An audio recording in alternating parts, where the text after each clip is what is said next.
Have you ever felt your heart pulling you in one direction while duty chains you to another? The most powerful loves are often those that challenge everything we've been taught to believe. Today's tale takes us to a world where royal blood and common hands collide, where a prince raised on duty discovers that true strength lies not in the crown, but in the courage to follow one's heart.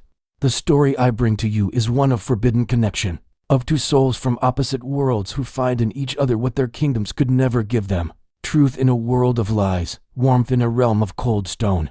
As you journey with Prince Alaric and Alara through the halls of power and sacrifice, I invite you to reflect. What invisible chains bind your own heart? What love would be worth breaking them for? Share with me in the comments below. Have you ever found yourself torn between duty and desire? Between what others expected and what your heart demanded? Your stories of love that defied expectations create a tapestry of courage we all draw strength from.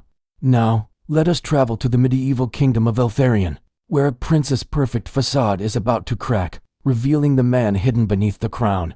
The winter sun cast long shadows across the stone walls of Castle Eltharion, its weak light unable to warm the chill that perpetually clung to its halls. Prince Alaric stood motionless by the window, his tall figure a perfect silhouette against the fading daylight. 25 years of royal discipline had taught him to stand without shifting, to breathe without sighing, to exist without revealing. The council meeting had lasted hours, yet not a wrinkle marred his formal attire. Not a hair fell out of place from his dark, neatly bound locks.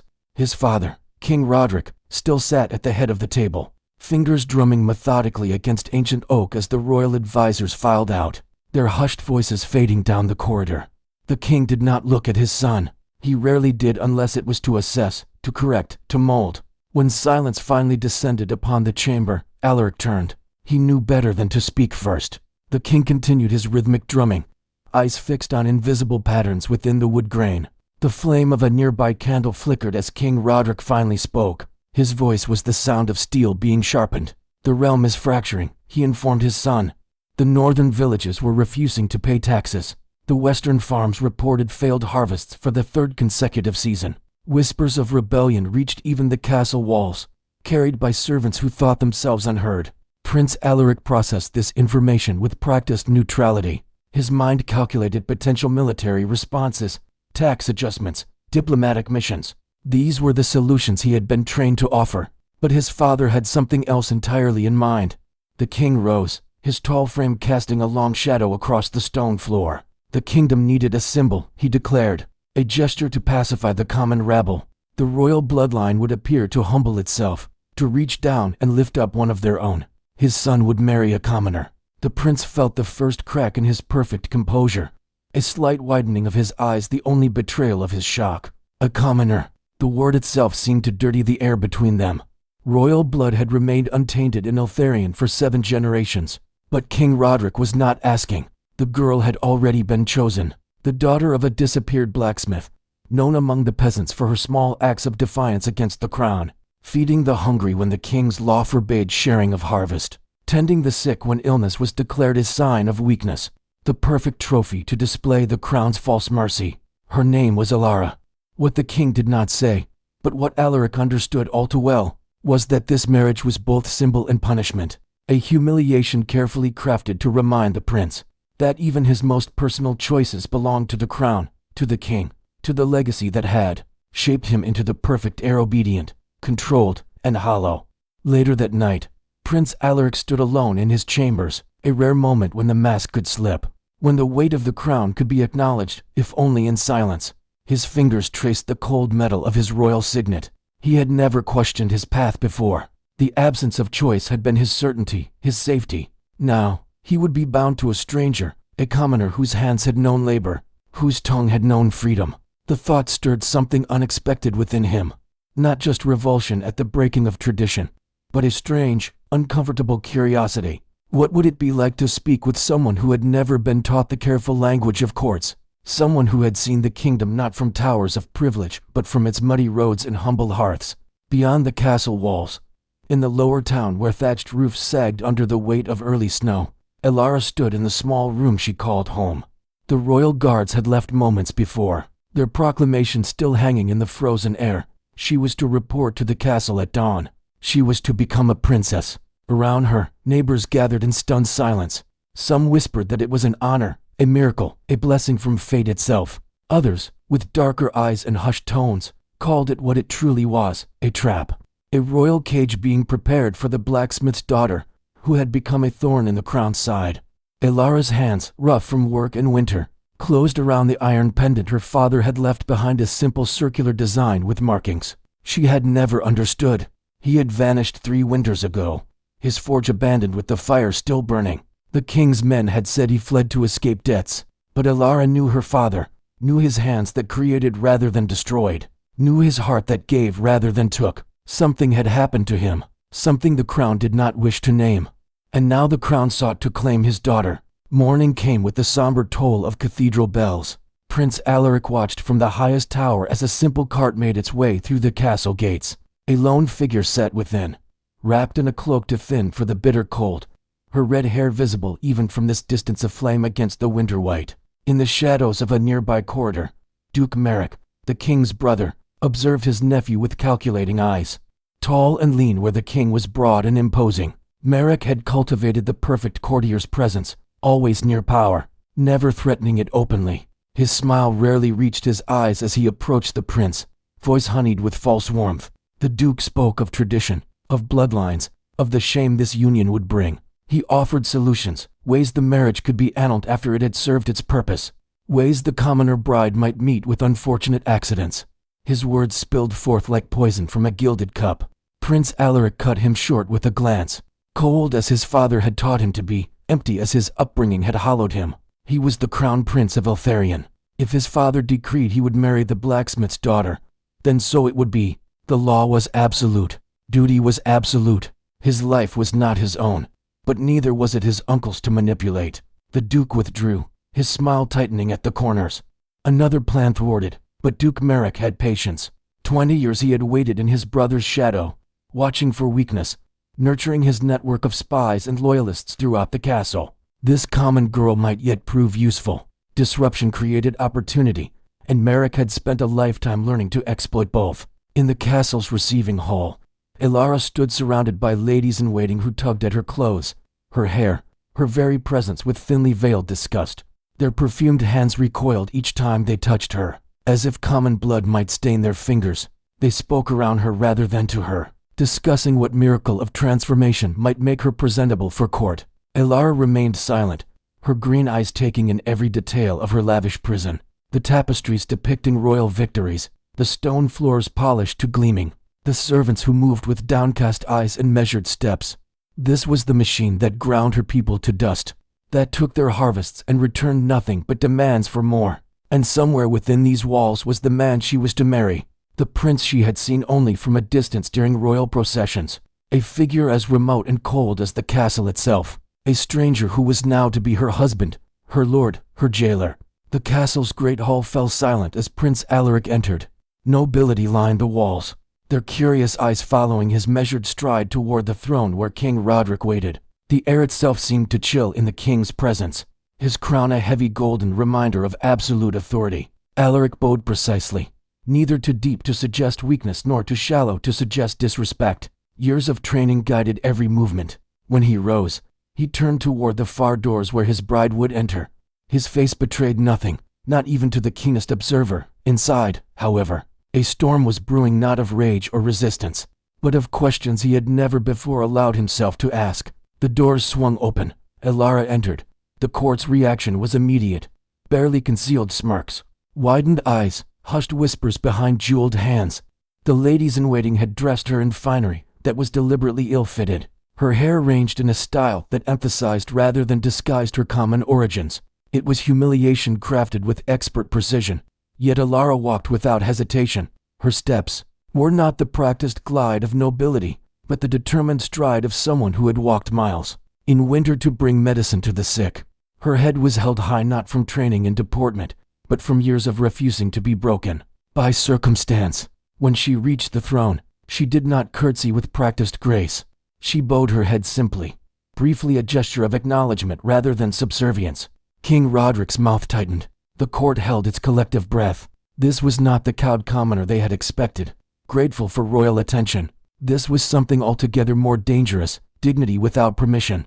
Prince Alaric felt something unexpected stir within his chest as he observed this woman, who was to be his wife. Not the revulsion he had anticipated, nor the pity he had prepared himself to feel. Instead, a flicker of recognition, as if in her unschooled defiance.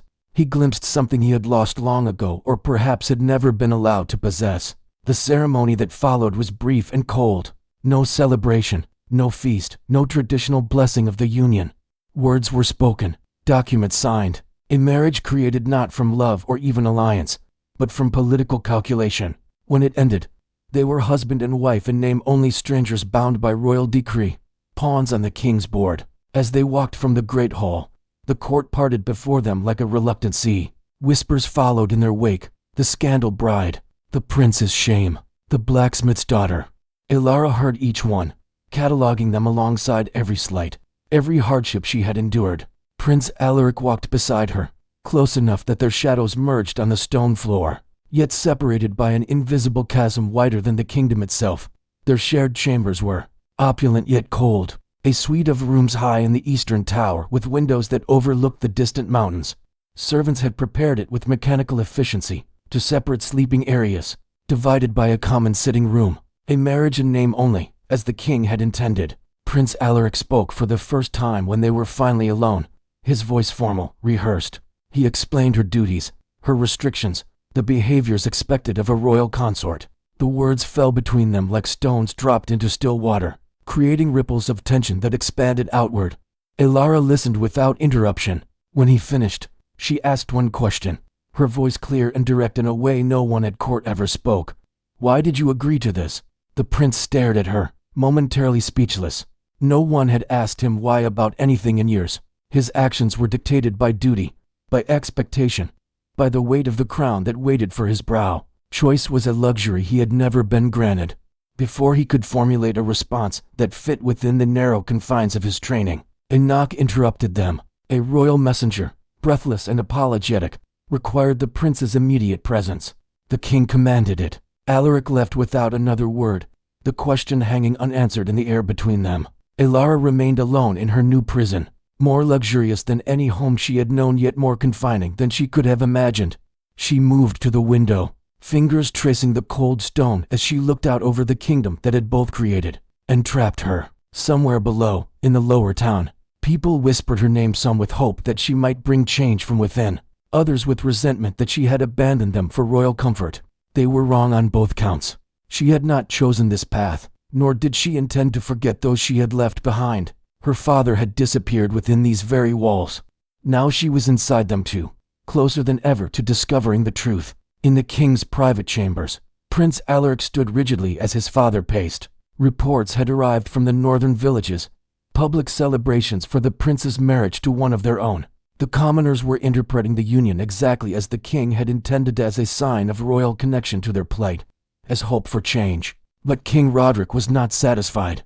The girl had shown insufficient gratitude, insufficient fear. She would need to be watched, her movements restricted, her interactions with the prince limited to public appearances. This was not to be a true marriage, but a performance for the benefit of the realm. Alaric listened, his face a perfect mask. He had expected nothing else. Yet somewhere deep within, in a place he scarcely recognized as his own, a question formed. What if this marriage, forced and false as it was, offered something neither the king nor he himself had anticipated? What if in this woman, this stranger with eyes that held no deference and a spine that did not bend, he found something he had never been permitted to seek? Days passed in careful avoidance. Prince Alaric fulfilled his duties, attending council meetings, reviewing military reports, presenting the perfect royal image to all who encountered him. Elara was kept busy with endless lessons in deportment, history, and protocol from instructors who clearly expected, perhaps hoped for, her failure. They saw each other only at formal dinners, seated at opposite ends of long tables, surrounded by courtiers whose smiles never reached their eyes. The court had turned the prince's common marriage into an endless source of veiled amusement, each interaction a chance to emphasize the division between royal blood and common dirt. Yet Alaric found himself watching her when protocol allowed, the way she absorbed each lesson, without surrendering her essential self, the way she thanked servants by name, something no royal would consider, the way she asked questions that cut through artifice, leaving courtiers stammering in confusion at such directness. On the 10th night, unable to sleep, Prince Alaric found himself wandering the castle's vast library, a sanctuary since his childhood, when he would hide among ancient volumes to escape, however briefly, the weight of royal expectations. Here, among chronicles of kingdoms long fallen and wisdom from ages past, he could almost imagine himself free. He did not expect to find her there. Elara sat by a small reading table, a single candle illuminating her concentrated face as she pored over a heavy tome. Her hair, freed from the elaborate styles the ladies-in-waiting forced upon her, fell like a copper curtain around her shoulders. She looked up at his entrance, neither startled nor apologetic. For a moment, they regarded each other in silence, not as prince and commoner, not as reluctant husband and wife, but simply as two people unexpectedly meeting in the night. The prince found himself speaking without rehearsal, asking what she read with genuine curiosity rather than royal condescension. Elara hesitated, then turned the book toward him, a history of Eltharian's noble houses, including detailed accounts of each family's rise and, in some cases, their fall from power. Alaric moved closer, drawn by something he could not name. He noticed the chapter that held her attention, the history of House Falmir, a once powerful family destroyed in his father's early reign for alleged treason, their lands absorbed by the crown, their name forbidden in court, their symbol a circular iron emblem with ancient markings erased from all royal records. The same symbol, he suddenly realized, that hung from a simple chain around her neck, partially hidden by her collar. The blacksmith's daughter was searching for something or someone within the castle's own records. Danger hung in the air between them. Questions he should report, suspicions that duty demanded he share with the king. Yet for the first time in his life, Prince Alaric found himself choosing silence not from royal training, but from a strange, new instinct, protection. Instead of accusations, he offered knowledge. The library contained more detailed records in the Eastern Annex, including personal accounts from the era of House Falmir's destruction, records few were permitted to access, but to which a prince and by extension, his wife could claim right. Elara studied his face, searching for traps, for the familiar pattern of those who offered help only to report her words to authority. Finding none, she asked him directly why he would assist her. Again, that dangerous why that no one at court ever dared voice. This time, Prince Alaric had no ready answer. He only knew that in this moment, in this quiet space surrounded by the wisdom and follies of the past, he wanted to be something other than the perfect heir his father had crafted. He wanted, perhaps for the first time, to be seen. Their conversation lasted hours, beginning with careful distance but gradually closing the space between worlds. Elara spoke of the lower town, of people who suffered under taxes they could not pay, for the privilege of protection they did not receive. Alaric shared the complexities of governance he had been taught, the delicate balance of power that kept peace in a realm always at risk of fracturing. Neither convinced the other, but for the first time, each truly listened. When dawn approached and they parted to maintain the appearance of their separate lives, something had changed. A tiny bridge had formed across the chasm dividing them, fragile but real. What neither noticed was the shadow that slipped away from the library door, hurrying through darkened corridors toward Duke Merrick's chambers. The eyes and ears the ambitious Duke had planted throughout the castle had discovered something of great interest. The prince and his common bride were forming a connection that went beyond the king's carefully orchestrated charade. In Merrick's mind, opportunity bloomed like a poisonous flower. If the prince truly developed feelings for the blacksmith's daughter, it would represent the ultimate betrayal of royal blood. A weakness the Duke could exploit, a scandal he could nurture, a crack in the perfect heir's armor through which ambition might slip a deadly blade. With each passing night, Prince Alaric and Elara continued their secret meetings in the library, their conversations expanding beyond the immediate mysteries that had first drawn them together. They discovered unexpected commonalities, both trapped by circumstances beyond their control, both playing roles assigned rather than chosen, both searching for truth in a court built on carefully constructed lies. During daylight hours, they maintained the facade the king demanded. Prince Alaric, the reluctant husband fulfilling his duty to the realm. Elara, the common bride elevated beyond her station. But in the sanctuary of ancient texts and shadowed alcoves, masks slowly fell away. She told him of her father, a blacksmith whose creations were sought throughout the kingdom for their exceptional quality and artistry. How he had disappeared suddenly, his forge found abandoned, the king's men claiming he had fled to escape gambling debts he had never accrued. Alaric shared the weight of expectation that had been placed upon his shoulders since birth, the absence of choice that defined his existence, the constant knowledge that he was first and always a vessel for the crown's will rather than a man with desires of his own. What began as cautious exchange deepened into something neither had expected: understanding, empathy, the dangerous beginnings of trust. Meanwhile, Duke Merrick moved through the castle like a spider tending its web, gathering whispers, placing loyal servants in strategic positions, circulating rumors among the nobility that the prince was becoming bewitched by his common wife, that royal blood was being tainted by commoner influence, that the king's plan to pacify the masses was backfiring in the most intimate of ways. In the lower town, different rumors spread, that the blacksmith's daughter had not forgotten her people, that changes might come from within the castle walls, that perhaps, for the first time in a generation, the crown might be forced to see the humanity of those it ruled rather than merely the taxes they could provide. Both sets of rumors reached the king, who summoned his son to private chambers increasingly often. Each time, the warnings became more pointed, the reminders of duty more severe.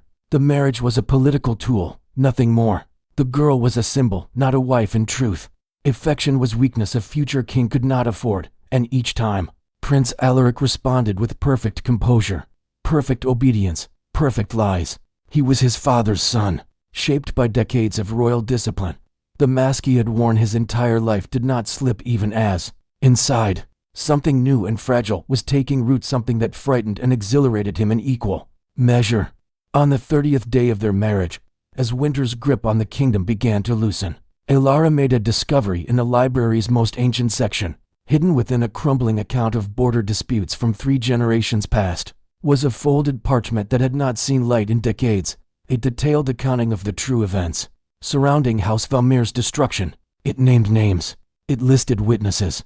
It documented a conspiracy not by House Valmir against the crown, but by then Prince Roderick against a noble house, whose popularity and honor threatened his future reign.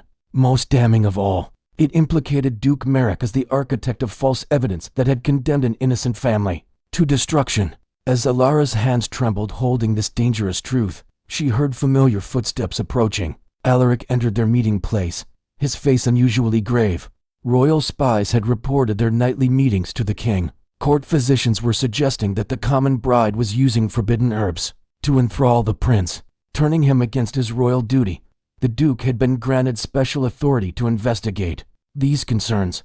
Guards loyal to Merrick would begin monitoring the princess consort at all hours. The library would no longer be a sanctuary.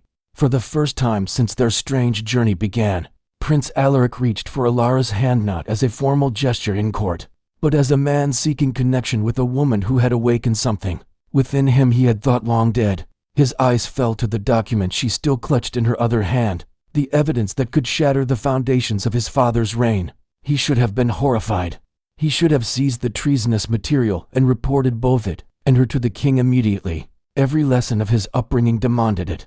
Loyalty to blood, to crown, to the unbroken line of succession that had defined his existence. Instead, he asked her what she intended to do with this truth. Alara looked into the eyes of the prince. No, the man who had gradually revealed himself to her over these weeks of unexpected connection. She saw conflict there, the war between duty and awakening conscience, between the prince he had been raised to be and the man he might yet become. She told him of her suspicions, now confirmed by the hidden document, that her father had not been a simple blacksmith, that the iron pendant she wore contained the symbol of House Valmir, that the timing of her father's disappearance coincided with his apparent discovery of his true heritage. The implications hung between them, dangerous and undeniable. If Alara was the daughter of Valmir blood, hidden and raised as a commoner for her protection, then her marriage to Prince Alaric represented the very alliance King Roderick and Duke Merrick had destroyed a generation ago.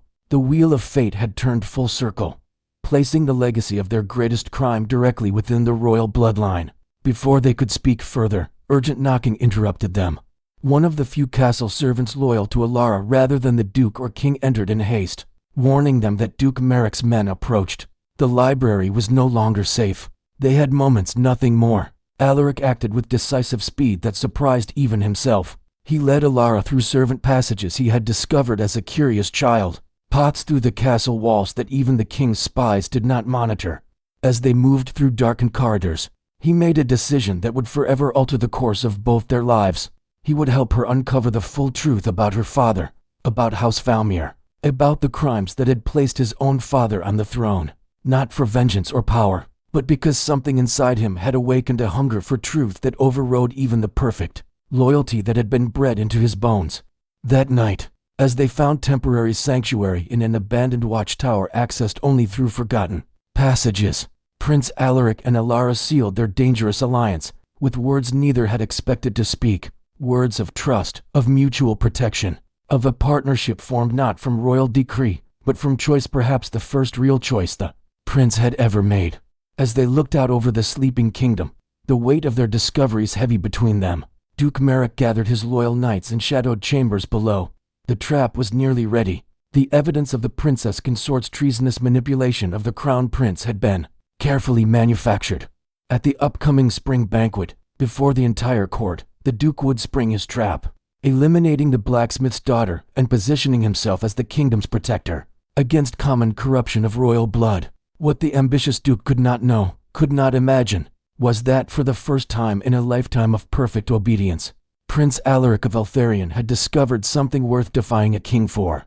Not just the woman who had awakened his dormant heart, but the truth she sought, a truth that might remake a kingdom built on lies. In the quiet of their hidden sanctuary, surrounded by dangers on all sides, something bloomed between them that neither had been seeking. Not the political alliance the king had intended, not the scandal the court whispered about. Something ancient and powerful that had brought down kingdoms and raised up new ones throughout history. Something that could not be commanded or controlled. The first fragile, dangerous tendrils of love. My fellow seekers of truth and lovers of romance, here we pause in our tale of Prince Alaric and Alara. Their journey has only begun, their hearts just awakening to possibilities neither dared imagine. The walls of duty and division that separated them have begun to crumble, but greater challenges await. If this tale of forbidden connection across the boundaries of class and power has touched your heart, I invite you to share in the comments below. What invisible chains have you broken for love? What truths have you discovered that changed everything you thought you knew? Our community grows stronger with each story shared, each experience honored. Like Alaric and Alara, we find strength in unexpected connections, in the courage to question what we've always been told is absolute. Until we continue their tale, remember that the most powerful transformations often begin in the quietest moments of genuine connection. A conversation in a library, a hand reached across division, a choice to see truth, whatever the cost. The castle was ablaze with torchlight, every corridor filled with hurried preparations for the spring banquet. Servants carried platters of exotic foods, musicians tuned instruments, and nobles from across the kingdom arrived in their finest attire. Yet beneath the veneer of celebration, tensions coiled like serpents ready to strike. Prince Alaric stood alone in his chambers, gazing at his reflection in the polished silver mirror. The man who stared back was still recognizable as the perfect heir, the dutiful son, the future king. Yet something fundamental had changed in his eyes. The awakening of his heart had transformed him from a vessel for the crown into something far more dangerous, a man with convictions of his own.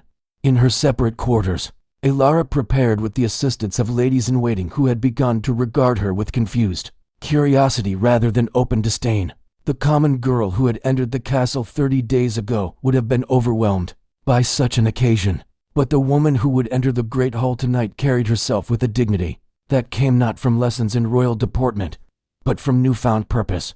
Around her neck hung the iron pendant of House Valmir, no longer hidden but displayed openly. A silent challenge, a truth refusing to remain buried. The great hall fell silent as they entered together, no longer walking distant and apart as protocol demanded, but side by side, their steps matched, their presence unified. King Roderick sat upon his throne, his face an impassive mask that only his son could recognize as barely controlled fury. Beside him, Duke Merrick watched with calculating eyes, the satisfied smile of a hunter who believes his prey walks willingly into his trap. The banquet proceeded with the precise ritual of all court functions. Toasts were made to the kingdom's prosperity, to alliances with neighboring realms, to the health of the king. With each passing moment, the weight of impending confrontation pressed heavier upon the air. When Duke Merrick rose to offer his own toast, every eye in the hall turned toward him. His voice carried to the farthest corners as he spoke of tradition, of royal blood, of sacred duty to protect the crown from corruption. The words themselves seemed innocuous, but their target was unmistakable as his gaze settled on Alara. The Duke signaled to his personal guard, who approached bearing a small wooden box. The hall watched in tense silence as he opened it, revealing a collection of herbs, crystals, and parchments marked with strange symbols.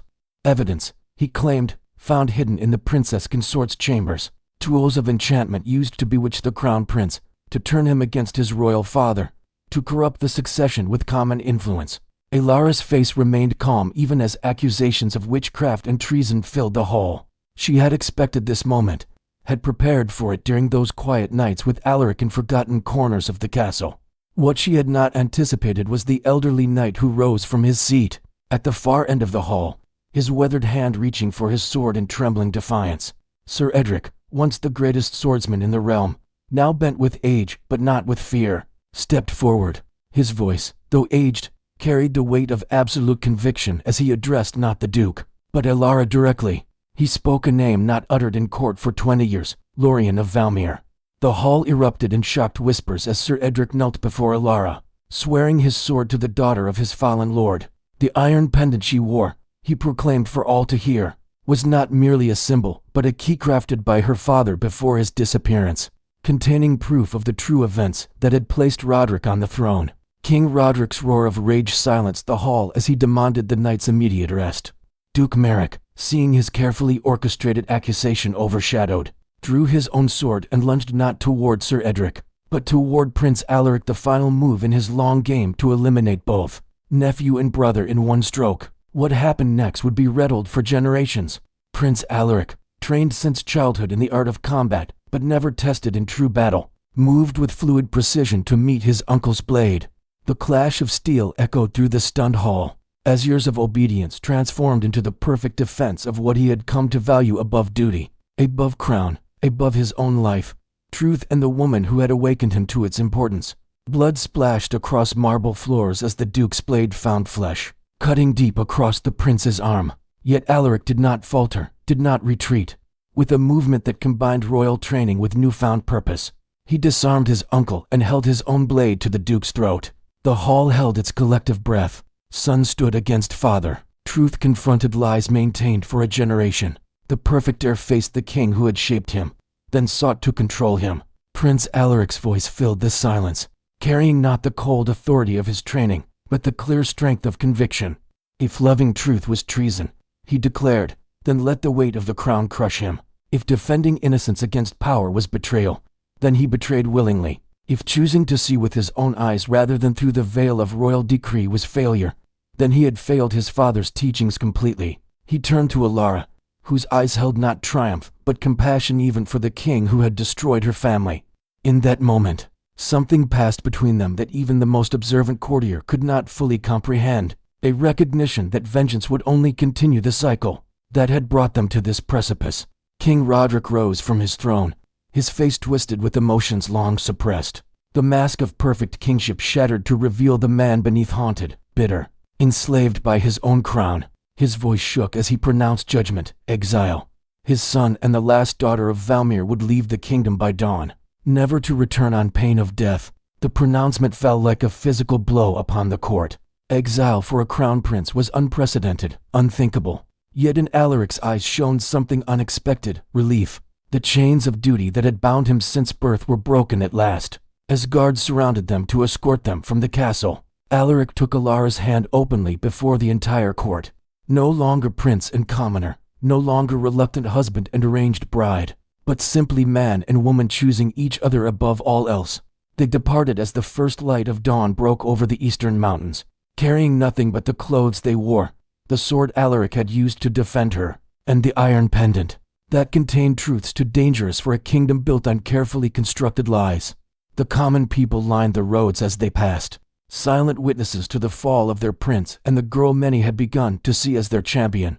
Within the castle walls, some wept, believing hope left with them. Others watched with quiet determination, seeds of change already taking root in soil prepared by their example. Beyond the kingdom's borders lay uncertainty. They were no longer defined by titles or positions, no longer bound by expectations or traditions. For the first time, both were truly free to discover who they might become when chosen rather than assigned. when loved rather than commanded. They built a simple life in a coastal village far from Eltharion's borders. Alaric's hands, once soft from royal privilege, grew calloused from honest labor. Elara used her knowledge of herbs and healing to serve their new community.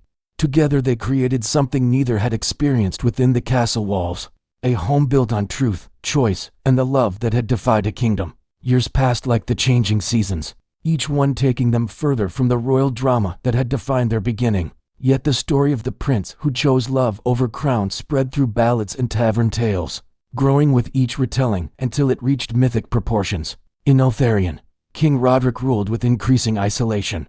The duke had survived his wounds, but remained disgraced, stripped of lands and title, permitted to live only at his brother's increasingly unstable mercy. Without his son, without an heir, the king grew bitter and erratic. Rumors spread of a monarch haunted by ghosts, the innocence of House Valmir, the son he had cast out, the truth he had buried beneath his throne.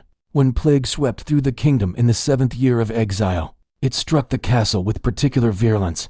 Royal physicians were powerless against the wasting disease that left the king confined to his bed, his once powerful frame withered, his crown too heavy to wear. News traveled slowly to distant shores, carried by merchants who spoke of a kingdom without leadership, a court paralyzed by the impending end of a dynasty. The stories found their way to the small cottage by the sea where the former prince and his wife had built their quiet life.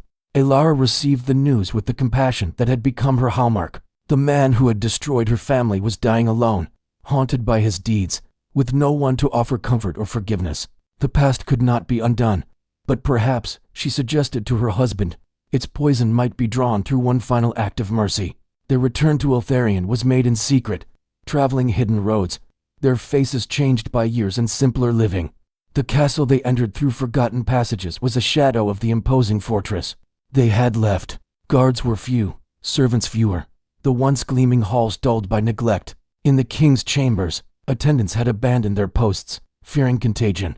Only one figure remained beside the royal bed, Duke Merrick, restored to his brother's side not by forgiveness, but by the king's desperate fear of dying alone. The duke's ambitious eyes still calculated advantage even as death approached the throne. When the door opened to admit not a servant, but the exiled son and his wife, the duke reached for a weapon that was no longer at his side. The years of disgrace had not diminished his hatred, his belief that power was the only truth worth pursuing. King Roderick's wasted face turned toward the sound of their entrance. Recognition dawned slowly in eyes clouded by fever and regret. His voice, once commanding, emerged as little more than a whisper. His son had returned to claim the throne at last. But Prince Alaric had not come for a crown. Neither had Elara come for vengeance. They had returned only to offer what had been withheld for too long. Truth spoken without fear, forgiveness offered without condition. As Elara approached the king's bedside with herbs to ease his suffering, Duke Merrick made one final desperate attempt to preserve the lies that had defined a generation. The knife he had kept hidden flashed in the dim light as he lunged not toward Alaric, but toward Elara, seeking to eliminate the living evidence of his greatest crime. The duke's attack failed as his weakened body betrayed his intent. The blade clattered to the stone floor as he collapsed. The years of bitter plotting ending not in triumph, but in pathetic desperation. In the quiet that followed, King Roderick looked upon the woman he had wronged so deeply, the last daughter of the house he had destroyed, now tending his fever with the same gentle hands that had once helped his suffering subjects. Against his own decrees, the king's confession emerged in broken fragments, each truth more painful than the last. How Duke Merrick had orchestrated House Valmir's destruction through carefully planted evidence. How Roderick, young and hungry for the throne, had convinced himself of their guilt because it served his ambition. How the weight of that first great lie had required countless others until the truth itself became his enemy. With trembling hands, he reached for the crown that rested beside his bed. His final act as king, he declared with failing strength, would be to restore what had been wrongfully taken. The throne belonged by right to the heir of Valmir, or to his own son who had found the courage he himself had always lacked. But Alaric gently refused the crown his father offered. The years away from court had taught him that true freedom came not from ruling others, but from being master of one's own heart. The cycle of power and betrayal that had defined Eltharion for generations could end only when someone refused to perpetuate it. As dawn approached, bringing with it the king's final hours, Alaric and Elara remained at his bedside, not as prince and princess, not as victims seeking justice, but as man and woman offering the compassion that power had never understood. King Roderick died as the sun crested the eastern mountains, the same light that had illuminated his son's exile now witnessing the end of his reign. His final words were not of kingdom or crown, but a simple request for forgiveness, not granted from royal authority, but offered from human heart to human heart.